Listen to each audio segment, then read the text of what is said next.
제목은 역경 가운데 그리스도를 전하는 비결입니다. 송교영 예배 때도 말씀드렸지만 2023년 우리 교회 표가 증인되는 교회입니다. 증인되는 교회가 가능하려면 당연히 우리 모든 성도들의 삶이 증인이 되는 삶이 되어야 할 겁니다. 그리스도를 전한다는 건 복된 일입니다. 왜냐하면 그리스도를 전하는 건 무슨 외파돈처럼 뭘 파는 게 아니에요.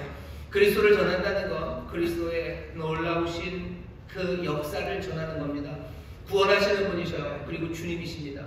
구원을 전할 거고, 그래서 도움과 회복을 전하게 될 거고, 다스리는 분이십니다. 주님이셔요. 다스릴 때 그냥 다스리는 걸로 끝나지 않죠. 그분은 선하시고 지혜가 많으신 평강의 왕이셔요. 주가 다스린다면 세상은 선한 것으로 변할 겁니다. 평강의 세상, 정말로 은혜와 기쁨과 감사가 넘치는 세상으로 바꿔 나가실 거예요. 구원하심을 전할 겁니다. 그리고 그 놀라운 변화를 전하는 사람들이 우리가 될 겁니다.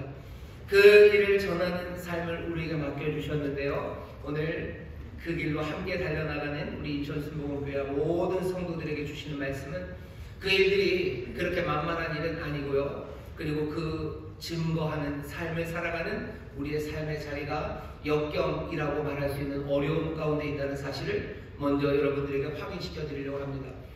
그래서 오늘 설교의 제목이 역경 가운데 그리스도를 전하는 비결입니다. 증인되는 교회, 증인되는 삶을 살아갈 거예요. 하지만 너무 쉽게 말씀드릴 수는 없어요. 왜? 역경이 있기 때문입니다. 오늘 말씀을 통해서 그 역경 가운데도 그리스도를 전하는 비결을 배우려고 합니다.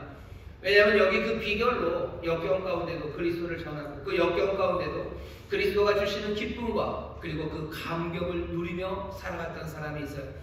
이 양반은 자기만 그렇게 누리기를 원하지 않아요. 사랑하는 성도들이 그 비결을 같이 배우기를 원합니다.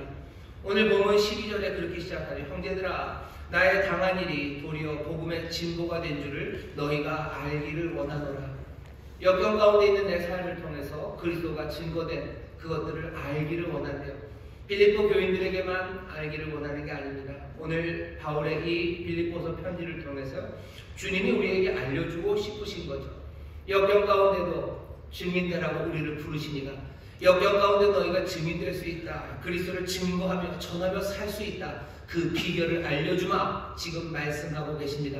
여러분, 이 비결에 귀를 기울이시기를 주의 이름으로 축원합니다. 이 비결 배우시기를 주의 이름으로 축원합니다. 먼저 역경이 있다는 게 확인이 돼야 됩니다. 바울, 이 빌립보서를 쓴 사람은 지금 역경의 시간에 놓여 있습니다. 어려운 시간에 놓여 있어요. 바울은 지금 감옥에 갇혀서 이 편지를 쓰는 겁니다. 감옥에 갇혔고요. 쇠사슬에 묶여 있습니다. 자유가 박탈된 사람이 바울입니다. 우리가 겪게 되는 여러 가지 역경들도요, 아마 이 자유의 박탈, 이것들의 시간들을 우리가 지날 겁니다. 여러 가지가 우리의 자유를 박탈해가요. 시간 없게 만들어가는 거죠. 삶에 묶이게 만들어가는 거고, 어떤 때는 정말로 안타깝지만 옥에 갇히는 경우도 있을 겁니다.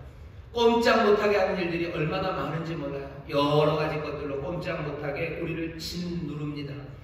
그것들이 때로는 마음의 슬픔일 수도 있어요. 깊은 슬픔, 세상에서 말도 안 되는 일들이 자꾸 벌어지면요, 그냥 꼼짝을 못하게 만들어집니다.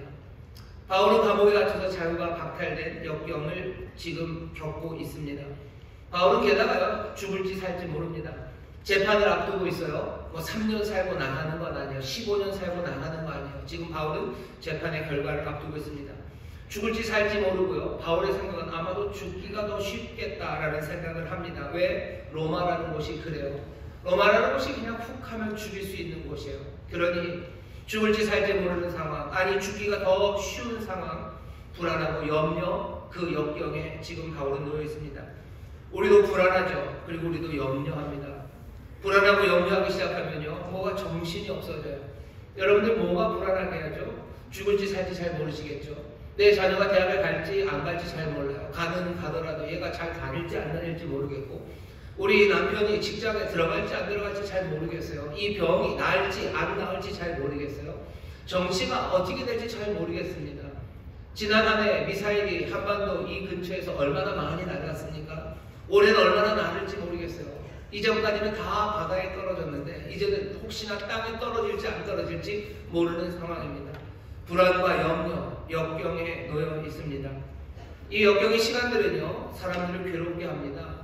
괴로운 시간들이 점점 길어지고 견디기 힘들어지면 사람들은 넘어지기 시작하는 거죠. 넘어지기 시작해요. 쓰러집니다. 하나님에 대해서 의심하게 돼요. 하나님의 사랑에 대해서 의심하게 돼요.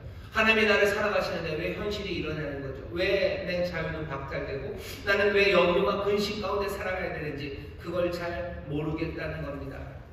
그러면 분노하기 시작해요. 그리고 상심하는 거죠. 그리고선 하나님에게서 등을 돌립니다. 하나님에게서 상심하고 등을 돌려버렸으니 그리스도를 증거하는 삶, 그딴 삶은 상관도 없는 것이 되어버리는 거죠. 역경에서 그리스도를 증거하기는 편요. 역경 가운데, 어려움 가운데 하나님을 떠나는 사람들이 얼마나 많은지 모릅니다. 바울은 그렇게 되지 않기를 원하는 거예요. 바울만 아니요, 주님도 그러시죠. 역경에 있을지라도 너희가 거기서 기쁨을, 거기서 승리를, 그래서 그리스도의 구원과 그 새로운 변화들을 증거하는 사람, 그 가슴 벅찬 삶으로 우리를 부르셨는데 그냥 놔뒀다가는 거예요. 그냥 그 길로 내려가기 시작하는 거예요. 의심하고 불안해하고 떨고 상심해서 마음 돌리는 거, 그렇게 될 수 없습니다. 그러니 바울이 얘기하고 싶은 거예요. 형제들아, 나의 당한 일이 도리어 복음의 진보가 된 것을 너희가 알기를 원하노라. 저도 우리 사랑하는 모든 성도들이 알기를 원합니다. 주님이 원하시는 것처럼 저도 여러분들이 알기를 원해요. 역경 가운데도 하나님에게서 등 돌려 떠나가는 그런 어리석은 삶이 아니라 우리에게 증인되는 그 복된 삶을 우리에게 명하시고 기대하시고 그 일을 이루고 계시니 역경 속에서도 그리스도를 전하는 정말로 기쁨과 승리를 누리는 복된 성도들 되시기를 주의 이름으로 축원합니다. 그러려면 알아야 된대요. 알아야 된다고 그러고 니들이 알아라 하지 않고요. 오늘 우리에게 그 비결을 알려줍니다. 바울이 그 비결을 알려줘요. 우리도 그 비결을 배울 겁니다. 오늘 배울 준비가 되셔야 돼요. 내가 이거 배워서 역경 속에서도 정말로 복된 삶, 그리스도의 증인되는 그 삶을 내가 살아나고야 알겠다는 그 결단으로, 그 결심으로 여러분들 단단히 마음 먹으시고 귀를 여시고 이 비결을 배우시기를, 들으시기를 주의 이름으로 축원합니다. 자, 바울이 뭐라고 가르치는지 들어보세요. 바울이 어떻게 합니까? 첫 번째입니다. 바울은요, 안 하는 게 있습니다. 소극적으로 안 해요. 역경 가운데 바울이 절대 안 하는 건 불평과 원망입니다. 오늘 본문 12절서부터 쭉 읽어보시오. 감옥에 갇힌 사람입니다. 여기 어디 불평의 이야기가 있습니까? 빌립보서 1장부터 4장까지 쭉 읽어보세요. 어디 불평과 원망의 기미가 보입니까? 하나님에 대해서, 하나님의 사랑에 대해서 일말의 의구심이라도 있습니까? 희미한 흔적이라도 있습니까? 아니에요. 오히려 빌립보서는 사람들이 기쁨의 편지랍니다. 기쁨으로 가득해요. 기쁨이 계속해서 반복돼요. 내가 기쁘다. 그러니 너희들도 기뻐해라. 너희들도 기뻐하면 좋겠다라는 이야기가 계속해서 이어집니다. 원망과 불평은 없어요. 한번 생각해 보세요. 지금 바울의 상황을 떠올려 보시면 이 이야기가 얼마나 특별한지 압니다. 바울이 지금 감옥에 갇힌 게 흉악범이라 갇힌 게 아니에요. 바울이 무슨 폐륜적인 범죄를 저질렀기 때문에 거기 들어간 거 아닙니다. 누구 하나 때린 적 없어요. 누구 하나에서 훔친 것 없어요. 바울도 알고 세상이 다 압니다. 누가 더 잘 알아요? 바울이 더 잘 알아요. 내가 여기 왜 있어야 되는지 알 수가 없어요. 내가 뭘 잘못했다고 라고 말할 수 있는 사람이 바울입니다. 억울하죠. 낭망되죠. 그러니 하나님에 대해서 의심할 법합니다. 그런데 빌립보서를 쭉 읽어보셔요. 불평, 불만의 말 한 개도 없습니다. 지금 다 읽어봤으면 좋겠지만 그러기는 어려워요. 집에 가서 읽어보세요. 아니면 이따 저녁 하모니 가족 찬양 예배에 나오십시오. 마침 오늘서부터 빌립보서를 읽기 시작할 겁니다. 쭉 한번 읽어보세요. 감옥에서 이 사람이 쓴 편인가?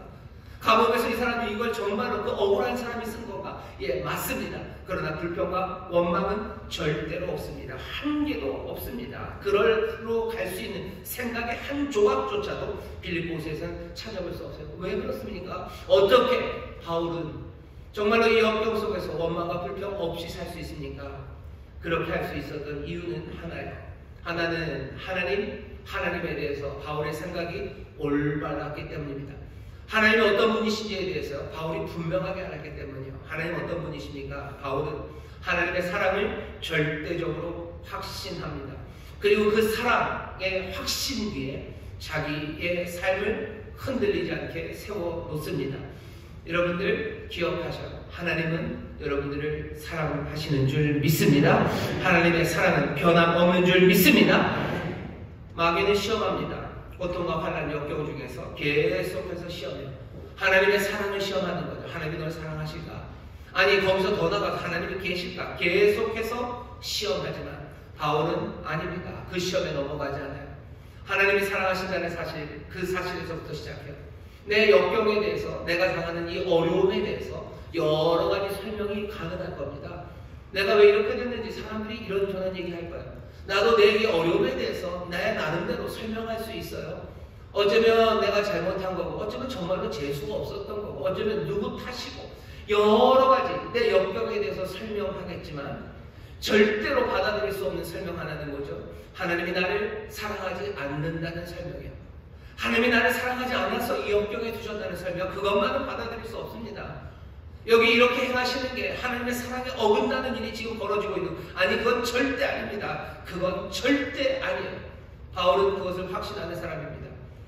예수 믿는 사람들이 정말로 붙잡아야 되는 인생과 그리고 우리의 삶에 대해서 한 가지 요점 내지는 그 전부가 있다면 여기 이 바울의 믿음입니다. 이 하나님이 사랑이시고 하나님이 나를 사랑하신다는 이 사실이, 이 진리가 우리로 하여금 역경을 딛고 올라서게 합니다.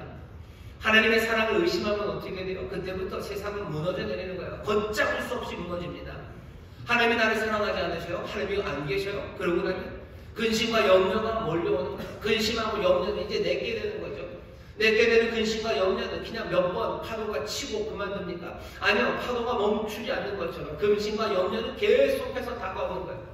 다가오는 것들을 막을 수 없으니 분노하는 마음이 불같이 생깁니다. 분노하기 시작하고 그 분노 가운데 죄와 유혹들, 그것들을 우리를 몽땅 다 덮어버리는 거예요.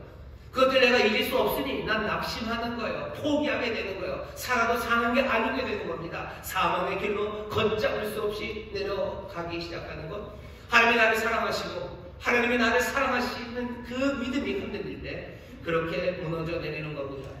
여러분, 하나님이 여러분을 사랑하심을 흔들리지 말고 붙잡으시기를 주의 이름으로 축원합니다. 하나님 나를 사랑하셔. 내게 일어나는 모든 일들, 이 역경이고 어려움에도 불구하고 하나님 나를 사랑하신다는 것, 그것 믿기 시작하면, 그 위에 서기 시작하면 원망과 불평은 사라지는 줄 믿습니다. 질문이 있어요. 그래? 하나님이 너를 그렇게 사랑하시냐? 이 역경을 보는데 어떻게 그렇게 하나님이 너를 사랑하신다고 하면 확신하지? 라고 여러분들에게 묻는다면 여러분들은 뭐라고 대답하시겠습니까?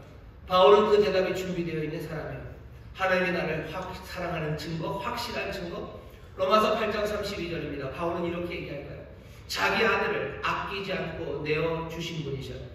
자기 아들을 아끼지 않고 내어주신 분이요. 사랑하심으로 내어주신 그런 하나님이 나를 사랑하지 않으셔서 이제 나를 이 삶에 휘둘리도록 그냥 내버려 두실 리가 없다고, 그럴 수는 없다고, 그렇게 생각하는 건 불가능한 일이라고 바울은 얘기합니다.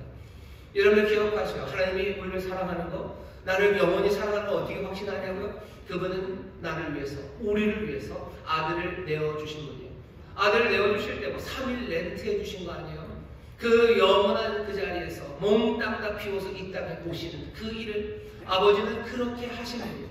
그 아들이 찢기고 그 아들이 모욕당하고 침뱉음당하고 갈갈이 찢겨져서 던져지고 그 모든 피가 땅에 쏟아지는 것, 그것까지도 감수하시며 누구를 위해서? 우리를 사랑하셔서 그 일을 하신 분이에요.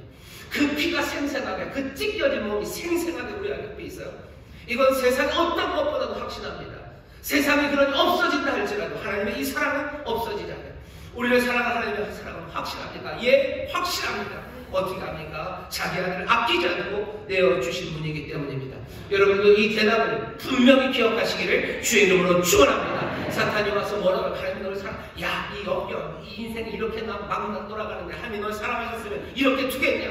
라고 세상을 향해서 말한다면, 아니, 그것 아니고 자기 아들을 아끼지 않고 내어주신 하나님, 사랑으로 내어주신 하나님이 나를 사랑하는 것, 이건 변치 않는 진실이라고 분명히 이 확실한 근거에 서시기를 주의 이름으로 축원합니다. 사탄은 또 보실 거예요. 옛날에 그랬는지 모르지만 지금은 아니겠지.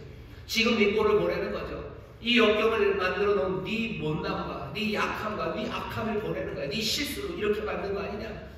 거기에 대해서 뭐라고 대답합니까? 여러분 코가 쭉 빠져서 아이고야, 그러네. 옛날에 모르겠지만 이제는 나를 사랑하지 않으실 수도 있겠네. 아니요. 바울의 대답을 들으셔요. 그리고 외우셔요. 그리고 기억하셔요. 바울은 뭐라고 대답합니까? 로마서 5장 10절입니다. 우리가 하나님과 원수 되었을 때 그의 아들을 죽으심으로 말미암아 하나님과 화목하게 하셨어요.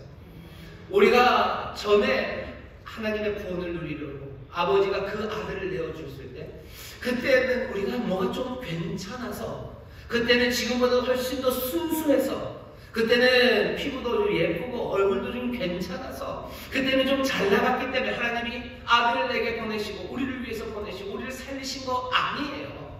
그때도 우리가 하나님과 원수 되었을 때, 우리가 죄인 되고 하나님과 원수 되었을 때 하나님께서 자기 아들을 우리에게 보내셔서 하나님과 화목하게 하시는 그 사랑을 증거하신 겁니다. 원수 되었을 때 하신 분이셔요. 그러니 지금 내가 못나고, 지금 내가 악하고, 지금 내가 약하고, 지금 내가 별 볼 일 없는 사람 되어서 하나님의 사랑이 떠나갔냐? 절대 그렇지 않습니다. 원수 되었을 때 아들을 내어주신 사랑입니다. 그러니 하나님 지금도 우리를 사랑하시는 줄 믿습니다. 지금도 우리를 사랑하시는 줄 믿습니다. 그러니 하나님의 사랑을 의심할 수 없어요. 하나님의 사랑 의심할 수 없습니다. 하나님의 사랑 위에 든든히 서시는 여러분 되시기를 주의 이름으로 축원합니다. 이 사랑을 붙잡으면 어떻게 되는지 아셔요?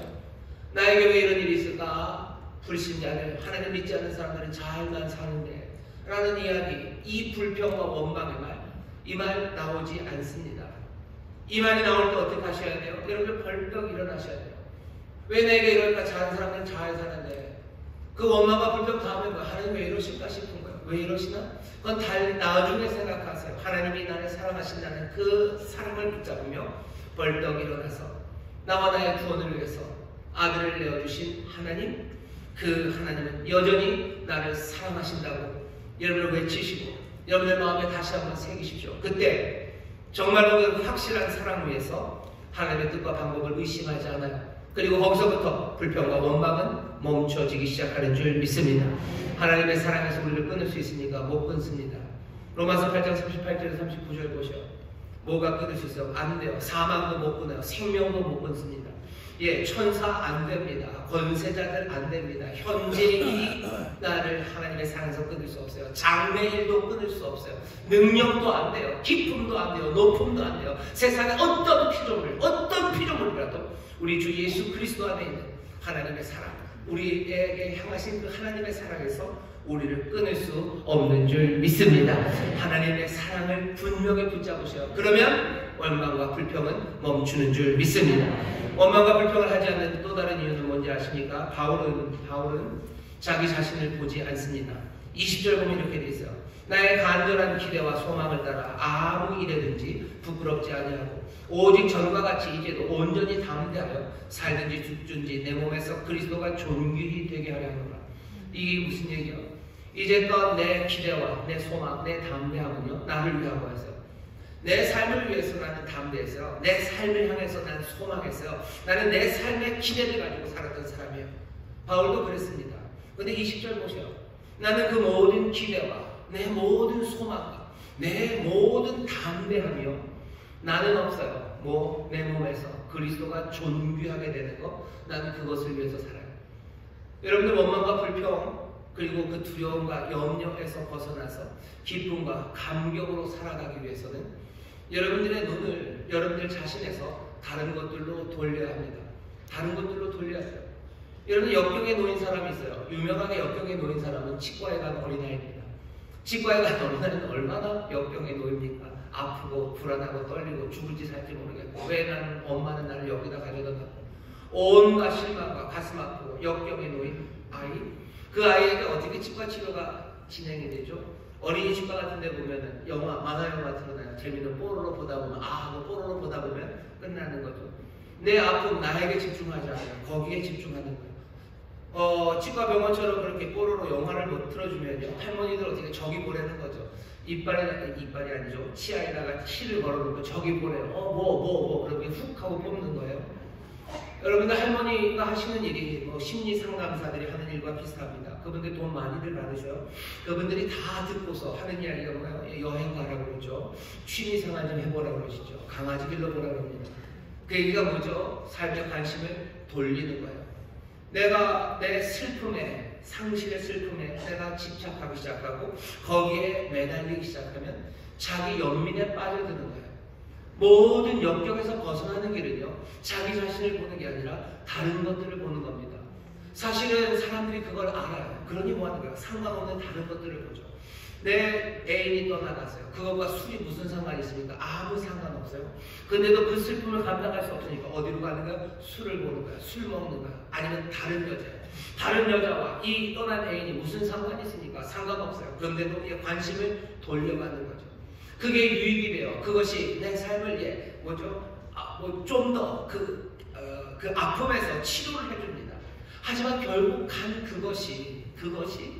그것이 우리에게 영원하고 그리고 참된 기쁨을 주는 거면 좋겠는데 결국 여기서 여기로 옮겨갈 뿐이에요.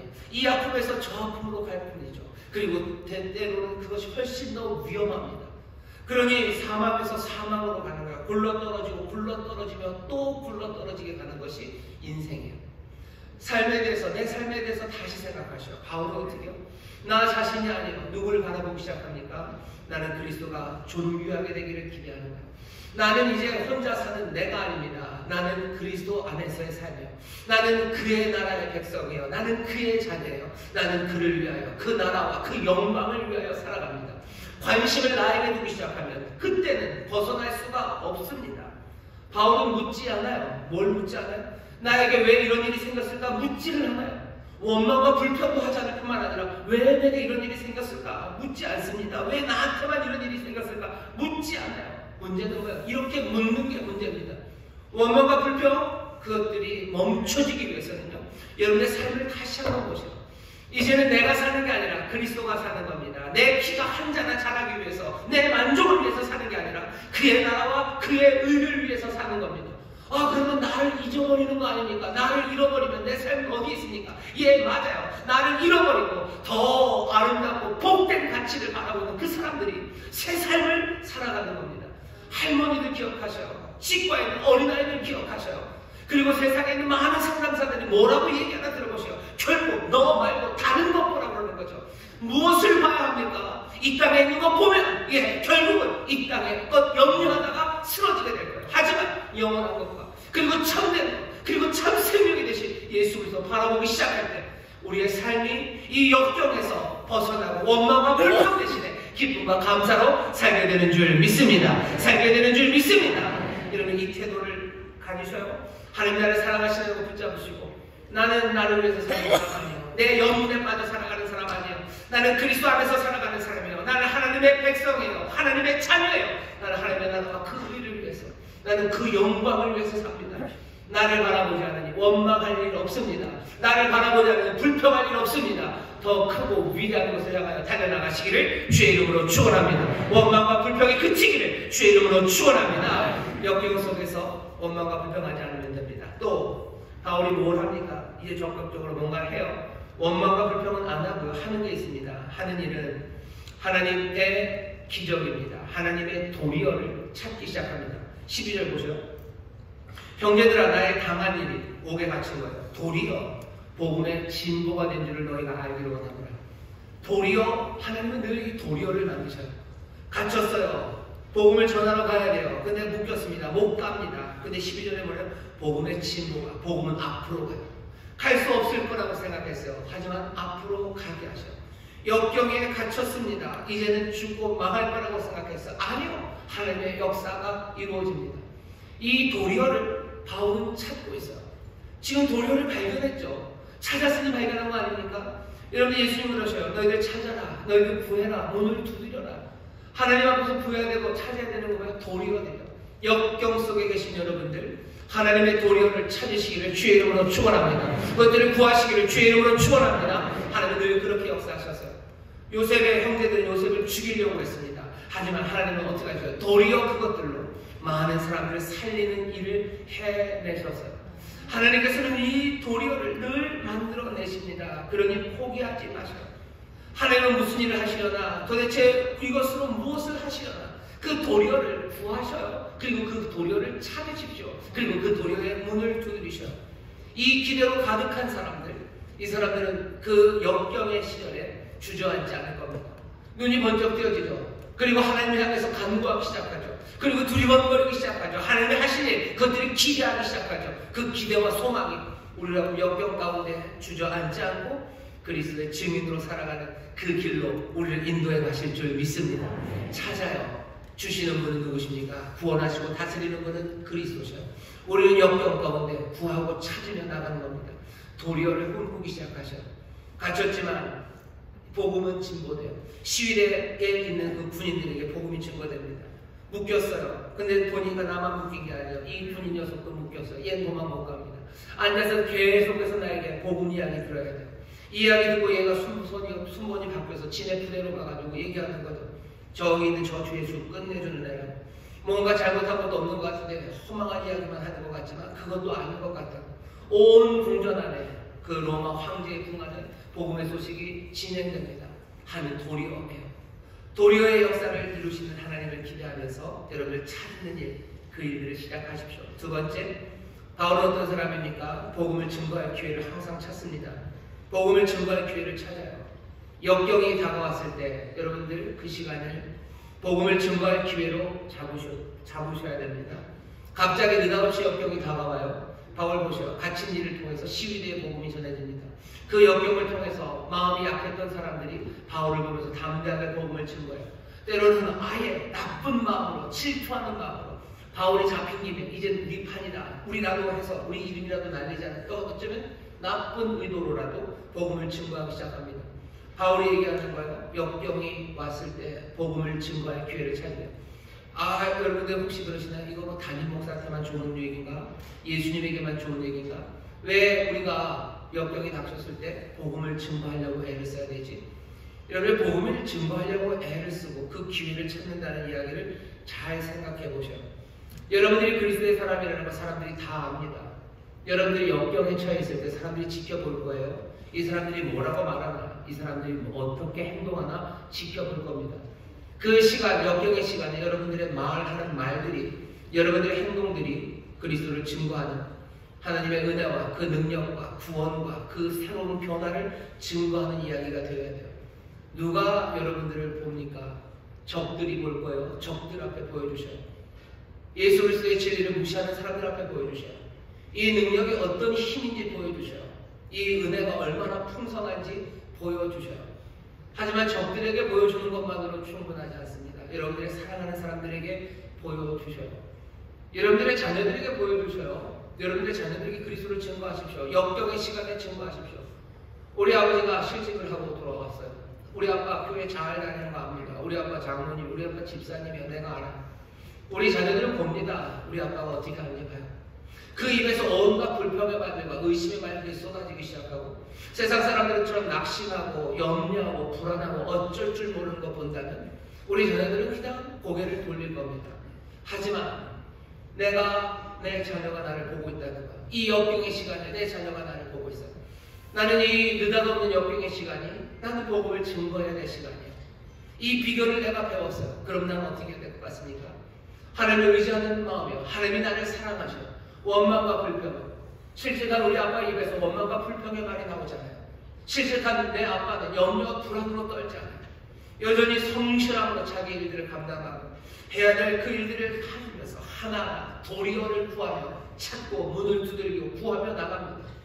내 자녀들은 고개를 끄덕일 수밖에 없어요. 그리스도의 놀라우신 진리와 그 은혜, 능력, 그것들을 보게 되는 겁니다.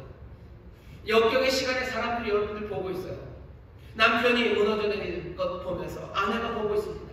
남편은 아내에게 증거해야 돼요. 그리스도를 증거해야 될 시간이에요. 내가 아프고 병들어서 쓰러질 때 사람들이 우리를 볼 겁니다. 우리가 하는 말들과 우리들의 행동들을 볼 거예요. 역경의 시간에 그리스도를 증거하는 그 삶의 태도를 가만히 보세요. 그 삶의 태도는요, 세상 어떤 동기부여보다도 훨씬 더 뜨겁게 내 삶을 의로운 길로, 내 삶을 단단하게 붙잡습니다. 실직하고 무너져 내리는 사람 얼마나 많아요. 하지만 이것이 복음의 증거, 내가 그리스도를 증거할 시간이라고 깨닫는 사람, 내 자녀 앞에서 내가 그리스도를 증거해야 된다는 사람들은 실직의 아픔에서 인생 포기하지 않습니다. 오히려 정말로 해야 될 그 것들을 믿음으로 붙잡고요, 내 의와 내 인격과 내 훌륭함을 증거하는 게 아니에요. 내 안에 살아계신 그리스도, 그 놀라우신 구원과 새로움을 증거하기 위해서 나는 움직여가기 시작해요. 역경 가운데 누가 승리하나 보세요. 역경 가운데 누가 기쁨과 그리고 변화를 누리나 보세요. 그 역경이 그리스도를 증거할 기회라는 걸 믿는 사람들, 오히려 그 사람들이 이 땅에서 그 삶을 직면하면서도요, 선한 길, 복된 길을 걸어갈 수 있습니다. 그리스도를 증거하라니까, 그러니 하나님 좋으라고, 예수님 좋으라고, 담임 목사 좋으라고, 교회 부흥하라고 지금 그 얘기하는 거 아닙니다. 내 무너진 삶이 이 역경의 세상에서 정말로 참된 기쁨과 행복으로 살기 위해서는 여러분들 그리스도를 증거하는 삶 되시기를, 그리스도의 증인으로 살기를 다짐하는 여러분 되시기를 주의 이름으로 축원합니다. 느닷없이 역경이 다가왔을 때, 그때가 내가 그리스도를 증거하는 시간이에요. 하나님에게 영광이 되고 내게 기쁨과 평안이 될 뿐만 아니라 나를 바라보는 모든 사람들에게 하나님의 생명과 은혜를 전할 수 있는 하나님의 은혜의 시간이 될 줄 믿습니다. 바울은 또 뭘 합니까? 바울은 이 모든 역경의 시간이 자기를 완성시켜가는 하나님의 은혜의 시간인 줄 알고 고개를 끄덕여요. 그리고 그것들을 다 순복하며 받아들입니다. 19절에 보시면 이것이 너희 간구와 그리스도 성령의 도우심으로 내 구원에 이르게 할 줄 아는 거로. 이 역경이 내 구원에 이르게, 나를 구원에 이르게 한대요. 이 역경이 나를 완성시킬 걸 압니다. 여러분들 역경의 시간이 왔을 때요, 그 시간들을 하나님이 나를 완성시킬 시간으로 받아들이시고 그것들을 순복하십시오. 시련과 환란이 올 때 사람들의 삶을 똑바로 봅니다. 그리고 보지 못했던 것들을 봐요. 잘 나갈 때는요, 여러분들 잘 나가실 때는요, 그냥 정말로 잘 나가십니다. 그냥 계속해서 갈 길들 가시죠. 하지만 시련과 환란이 오면 멈춰 섭니다. 그때부터 삶을 진지하게 보기 시작해요. 시련이 없으면 그 다음 세상 이런 것들 생각하지 않습니다. 현재에 묶여서 매달려 살 뿐이에요. 하지만 시련과 역경이 오면 다음 세상 생각해요. 죽음, 그리고 그 너머를 생각합니다. 환란과 역경의 시간에 여러분들 멈춰서서 생각하지 못했던 것들 생각하게 하신 하나님, 그 하나님의 선물이라 생각하시고 그 하나님의 진리를 깊이 묵상하셔요. 시련은 또 우리에게 우리의 약함과 우리의 못남을 보여줍니다. 우리가 무가치함을 알려주셔요. 우리가 죄악으로 가득한 사람임을 알려주셔요. 그러니 거기서 낭망하는 게 아니라 복음의 사람들은 어떻게 해요? 하나님께로 방향을 트는 거죠. 하나님을 의지합니다. 그리고 하나님을 더 알기를 원합니다. 하나님은 어쩌면 그래서 우리를 때리셔요. 우리를 징계하시는 이유는 사랑하시기 때문입니다. 우리를 완성시키시려고. 그러니 역경의 시간에 주님 더 많이 생각하시고 역경의 시간에 주님 더 많이 의지하시기를 주의 이름으로 축원합니다. 우리가 몇 가지 비결을 배웠어요. 바울을 통해서 배웠죠. 안 해야 되는 게 있습니다. 얼마나 불평 안 해야 돼요. 어떻게 안 해요? 입에다 자꾸를 채워버려요? 아니죠. 하나님이 사랑이심을 분명히 확인하셔야 돼요. 그리고 나는 내 연민과 내 집착으로 살아가는 사람 아니에요. 나는 그리스도 안의 사람이고 나는 하나님의 자녀고 하나님 나라 백성이에요. 나는 그의 나라와 그의 의를 위해서 삽니다. 나에게 집착하는 사람은 그냥 무너져 내릴 수밖에 없어요. 더 참된 것, 올바른 것, 그것들을 바라보고 하는 사람들, 그 사람들이 역경에서 벗어날 수 있습니다. 원망과 불평하지 마셔. 그리고 뭐합니까? 세 가지입니다. 구하셔. 하나님의 도리어를 구하셔. 찾으셔. 문을 두드리셔. 기도하기 시작하십시오. 그리고 꿈꾸고 기대하기 시작하셔. 그때 역경에서 점점점 벗어나오고 움직이고 기쁨을 누리는 내 삶을 잘 확인할 수 있습니다. 또 뭐 하시라고 그랬죠? 복음을 전할 기회, 그리스도를 증거할 시간이라는 것을 분명히 알아주셔. 그리스도의 구원과 그리고 다스림의 새로움을 말하셔. 그리고 행동하셔. 적들에게 보여주셔. 내 사랑하는 사람들에게 보여주셔. 믿음이 약한 내 부여원들에게 보여주셔. 재직들, 부모들, 그리고 어쩌면 세상과 지금 싸우며 복음을 증거하는 사람들, 시련과 역경의 시간, 그 시간이 내가 복음을 증거하고 그리스도를 나타낼 시간임을 분명히 깨달으십시오. 그것이 내 삶을 온전하게 만들어요. 그것이 내 삶을 정말로 생명의 길로 뚜벅뚜벅 걸어가게 합니다. 다른 동기부여 갖고 안 돼요. 내가 그리스도를 나타내. 내 몸이 그리스도를 존귀하게 하려고 그것을 붙잡고 증거하기 시작하시고 시련과 역경의 시간이 왔을 때 그 모든 것들이 나를 더 온전하게 하시는 하나님의 뜻인 줄 아시고 어떻게 하시고 고개를 끄덕이시고 내 삶이 변화될 것들을 더 깊이 생각하시며 하나님 더 의지하십시오. 하나님 더 많이 생각하십시오. 시련의 시간에 하나님 더 붙잡으시기를 주의 이름으로 축원합니다. 이 비결 따라 가실 때 구원하시고 새롭게 하시는 주의 놀라우신 역사를 우리가 누리게 될 줄 믿습니다. 오늘 여기 떡과 잔이 있습니다. 여기 놓여있는 떡은 여러분들이 아셔요. 이건 뭐죠? 이건 찢긴 살입니다. 찢겨진 살, 역경이에요. 이 찢겨진 살은 이제 생명의 떡이 되었습니다. 우리가 오늘 우리 앞에 보는 거예요. 찢겨진 살이 생명의 떡이 돼요. 어떻게 찢겨진 살이 생명의 떡이 됩니까? 어떻게 우리의 역경의 삶이 생명을 내게도 주고 세상을 정말로 생명으로 채울 떡이 됩니까? 여기에는 하나님의 놀라운 은혜예요. 그리고 여기에는 하나님의 놀라우신 능력이에요. 그리고 이 찢긴 살이 생명의 떡이 되었던 이 시간들은 하나님의 사랑 아닙니까? 하나님의 사랑으로 일이 이루어진 거죠. 여기 하나님의 나라 그것들을 바라보는 성실한 아들이 여기에 계신 거죠. 정말로 좋은 것들을 구하며 하나님의 역전을 죽었으나 다시 살리시는 하나님의 역전을 그 영광을 드러내시는 그 놀라우신 일들이 여기에 지금 가득 있습니다. 오늘 우리가 들은 모든 설교의 이야기는 지금 여기에 있어요. 찢긴 살은 생명의 떡이 됩니다. 찢긴 살 앞에서 애도해야 될 것 같죠? 아니요. 우리는 우리의 역경의 삶에서 애도하지 않습니다. 우리가 여기 있는 이 자리를 영어로는 유카리스트라고 해요. 성찬을 유카리스트라고 하는데요. 그게 애도라는 뜻 아닙니다. 그건 감사라는 뜻이에요. 어떻게 찢겨진 살이 애도가 아니라 감사하게 됩니까? 이 찢기신 살이 우리에게 기쁨과 삶의 변화를 가져다 주기 때문에 무엇으로? 그 사랑으로 나 자신이 아니라 정말로 더 위대한 하나님의 뜻 그것들을 바라보는 복된 순종을 통해서 찢긴 살은 감사의 삶이 됩니다. 역경 가득한 내 삶은 감사의 삶이 됩니까? 내 삶을 마주했을 때 찢겨진 게 보이지만 이것은 감사로 변합니까?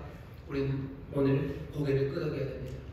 여기 찢긴 몸이 생명의 떡이 되는 애도가 아니라 감사와 기쁨으로 넘치는 그 생명을 우리 앞에 내어놓으셨어요.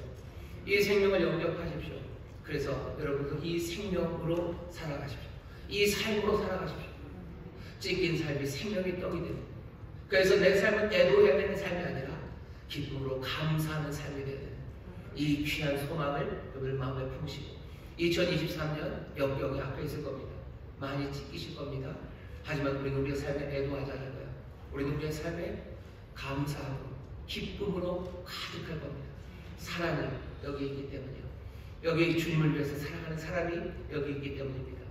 그 귀한 은혜를 모두가 함께 누리시고 새 꿈을 꾸는 복된 2023년 함께 전진하는 복된 한 해가 되기를 주의 이름으로 축원합니다. 기도하겠습니다.